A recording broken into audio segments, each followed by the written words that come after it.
पर बलि द्वारा अपना लहू बहाया, क्रूस पर बलि द्वारा अपना लहू बहाया।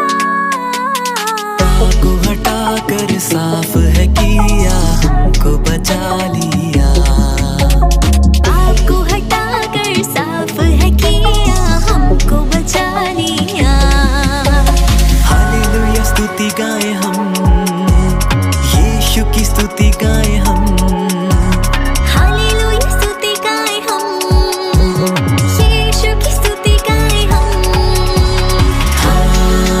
हालेलुया हालेलुया हालेलुया,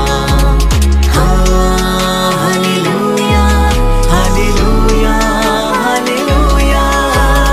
आप सुन रहे हैं सुबह संदेश मॉर्निंग वॉइस। अब प्रफुल्ल दास जोशी ब्रह्मा से वजन से बांटा जाएगा। परमेश्वर का नाम की महिमा हो। आप सभी को और एक बार जल्दी आने वाला प्रभु यीशु मसीह का पवित्र नाम में हमारा प्यार भरा नमस्कार। आइए आज का मनन के लिए हम लोग पढ़ेंगे इफिसियों का पत्री 4 अध्याय 4 से 6 तक। इफिसियों का पत्री 4 अध्याय उसका 4 से 6 तक पद। एक ही देह है और एक ही आत्मा, जैसे तुम्हें जो बुलाए गए थे अपने बुलाए जाने से एक ही आशा है। एक ही प्रभु है, एक ही विश्वास, एक ही बपतिस्मा और सबका एक ही परमेश्वर और पिता है, जो सबके ऊपर और सबके मध्य में और सब में है। एकता में चलने का विषय हम लोग देख रहा है। इफिसियों का पत्री 4 अध्याय 1 से 16 पद तक हम लोग पढ़ने से वहाँ का विषय है एकता में चलो। और उसमें हम लोग देख रहे थे उसका 1 से 3 पद तक हम लोग एकता में चलने के लिए हमारे जीवन में होने वाला 7 स्वभावों को हम लोग देख रहे थे। और आज हम लोग 4 अध्याय 4 से 6 पद तक हम लोग पढ़ा। इधर हम लोग देख सकता है एकता का आधार, बेसिस ऑफ यूनिटी। सब विश्वासी लोग एकता में चल सकता है। इसका कारण ये सब में ये 7 साधारण बात है या 7 समान बातों को हम लोग इस पदों में हम लोग देख सकता है। और उसमें हम लोग पिछले सप्ताह में हम लोग देख रहे थे हमारा देह एक ही है। हम सभी लोग एक ही देह अर्थात जो उसका मसीह की कलीसिया का भागी है। और दूसरा जो साधारण बात को हम लोग देखा था पिछले सप्ताह, हमारा आत्मा एक है। हम सब में सभी विश्वासियों में वास करने वाला आत्मा एक ही है, वो परमेश्वर की पवित्र आत्मा है।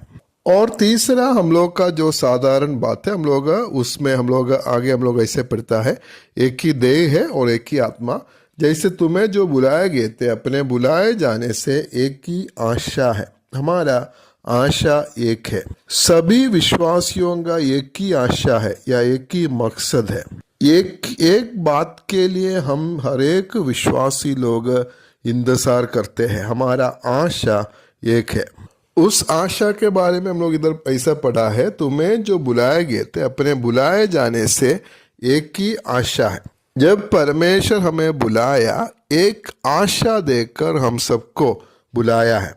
एक अध्याय उसका 18 पद हम लोग पहले हम लोग देखा था। उधर हम लोग ऐसे पढ़ता है कि उसकी बुलाहट की आशा क्या है बोलकर हम लोग जानना है। हम सभी विश्वासी लोग एक ही बात की इंतजार करते हैं। हमारा आशा एक ही है, वो है हमारा प्रभु यीशु मसीह का दूसरा आगमन है। पत्रस का पहला पत्री 1 अध्याय 3 पद में हम लोग उसके बारे में ऐसे पढ़ता है, हमारे प्रभु यीशु मसीह के परमेश्वर और पिता का धन्यवाद हो, जिसने यीशु मसीह के मरे हुए में से जी उठने के द्वारा अपनी बड़ी दया से हमें जीवित आशा के लिए नया जन्म दिया है। उधर हमारा आशा के बारे में उधर लिखा है कि जीवित आशा, और जीवित आशा के लिए हमें नया जन्म दिया है। हमारा जो आशा है वो सिर्फ एक प्रतीक्षा नहीं है। क्या है वो है जीवित आशा है। मतलब जरूर होने वाला जो बात है वो जीवित है। प्रभु यीशु मसीह अपने चेलों को बोला था, यूहन्ना रचित सुसमाचार 14 अध्याय उसका 1 पद से हम ऐसे पढ़ता है, तुम्हारा मन व्याकुल ना हो, परमेश्वर पर विश्वास रखो और मुझ पर भी विश्वास रखो। मेरे पिता के घर में बहुत से रहने के स्थान है, यदि ना होता तो मैं तुमसे कह देता, क्योंकि मैं तुम्हारे लिए जगह तैयार करने जाता हूँ, और यदि मैं जाकर तुम्हारे लिए जगह तैयार करूँ जो फिर आकर तुम्हें अपने यहाँ ले जाऊँगा कि जहाँ मैं रहूँ वहाँ तुम भी रहो। ये प्रभु यीशु मसीह का वायदा है, वो जरूर आएगा, जल्दी आने वाला है और हमें उनके पास ले जाएंगे, और ये हमारा बहुत बड़ा आशा है। पहला यूहन्ना 3:2 में हम ऐसे पढ़ता है, हे प्रियो, अब हम परमेश्वर की संतान है और अभी तक ये प्रकट नहीं हुआ कि हम क्या कुछ होंगे।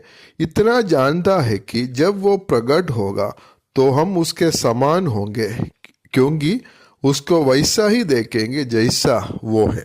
प्रभु यीशु मसीह जब हमें लेने के लिए वापस आएगा, हम उसको वैसे ही देखेगा जैसा वो है।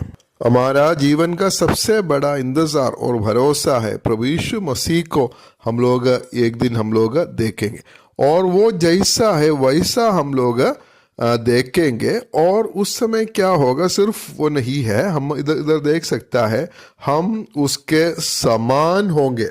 हमारा ये पापमय शरीर जो है वो बदल जाएंगे और हमें एक स्वर्गीय शरीर मिलेंगे, और हम प्रभु को देखेंगे और प्रभु के साथ में हम युगान युग हम लोग वास करेंगे। ये हमारा बहुत बड़ा एक आशा है। इसलिए हमारा जिम्मेवारी क्या है, पहला यूहन्ना 3:3 में हम लोग पढ़ता है, जो कोई उस पर आशा रखता है वो अपने आप को वैसा ही पवित्र करता है जैसा वो पवित्र है। हमारा इतना बड़ा आशा है, और इसलिए हमारा जो कर्तव्य है, जैसा वो पवित्र है वैसा हम लोग भी अपने आप को पवित्र करना है। पवित्रता का एक जीवन प्रभु हमसे चाहता है, और एक पवित्र जीवन जीते हुए हम प्रभु के लिए हम लोग इंतजार करेंगे। हमारा आशा एक है, और इसलिए हम लोग एकता में चल सकता है।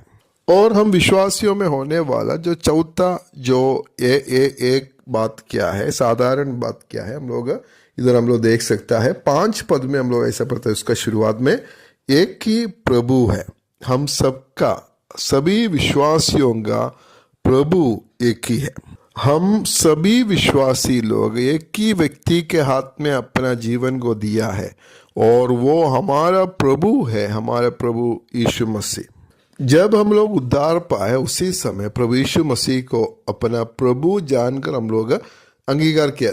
रोमियो का पत्री 10:9 में हम लोग पढ़ता है कि यदि तू अपने मुंह से यीशु को प्रभु जानकर अंगीकार करे और अपने मन से विश्वास करे कि परमेश्वर ने उसे मरे हुए में से जिलाया, तो तू निश्चय उद्धार पाए।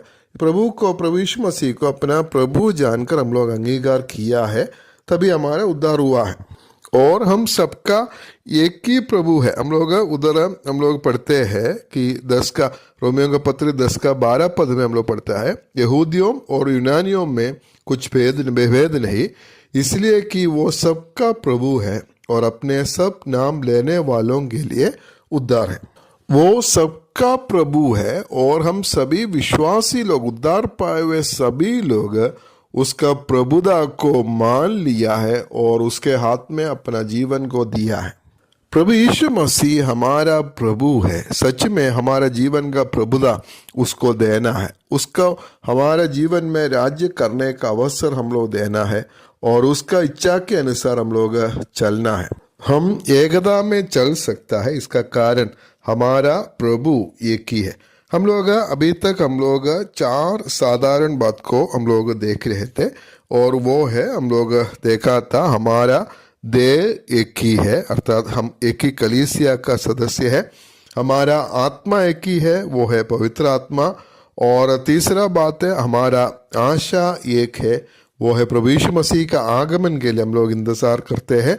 और चौथा बात है हमारा प्रभु एक ही है, वो प्रभु यीशु मसीह है, हमारा हम सबका प्रभु है। इसलिए हम लोग एकता में चल सकता है, और इसलिए आइए प्रभु हमें सहायता करे एकता में हम लोग आगे बढ़ने के लिए।